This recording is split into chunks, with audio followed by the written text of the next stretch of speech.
কদর তালাশ করুন, রমজানের সবচেয়ে দামি সময়। বিষ্ণু বলেন, মান হরিমা খাইরাহা ফাকাদ হরিম, যে কদর মিস করলো সে সব মিস করলো, হি ইজ দ্য লুজার। আচ্ছা বলেন, এই বরকতের মাসে আমরা কি লুজার হতে চাই না গেইনার হতে চাই? সবাই বলেনি, বলেন এই রমাদানে আমরা লুজার হব না গেইনার হব? ইন্না আনজালনাহু ফি লাইলাতিল কদরি ওয়া মা আদরাকা মা লাইলাতুল কদর লাইলাতুল কদরি খায়রুম মিন আলফি শাহর। পড়েন আল্লাহু আকবার। লাইলাতুল কদরি খায়রুম মিন আলফি শাহর, হাজার মাসের চেয়েও সেরা। 1000 মাসে হয় 83 বছর 4 মাস।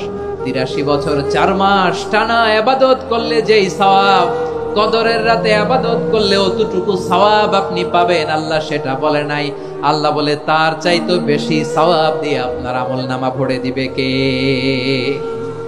কদর যেন মিস না হয়।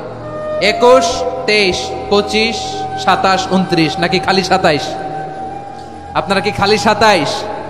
হ্যাঁ না, ফালতামিসু ফিল আশরিল আওয়াখিরি ফিল মিনাল ভিতরি, রমজানের শেষ দশকের বেজর রাতগুলোকে কদর হিসেবে তালাশ করো।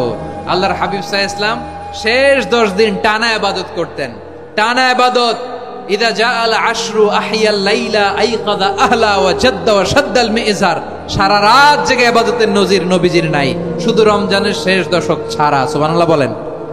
নিজেও ঘুমাতেন না, ফাতেমা রাদিয়াল্লাহু তাআলা আনহু, আলী রাদিয়াল্লাহু তাআলা আনহু কাউকে ঘুমাতে দিতেন না, সবাইকে জাগিয়ে তুলতেন। আমরা সারা রাত জেগে ইবাদত করব, রাজি আছেন তো? কদর যেন আমাদের মিস না হয়। আজকে থেকেই ক্যালেন্ডারে মার্ক করে রাখেন, সব কাজ পেছনে ফেলে, সব ব্যস্ততাকে পেছনে ফেলে ইবাদতের জন্য আমরা প্রস্তুত থাকবো কদরের রাতে। কোনোভাবে কদর যেন আমাদের মিস না হয়, ইনশাআল্লাহ। বলেন তো সবাই।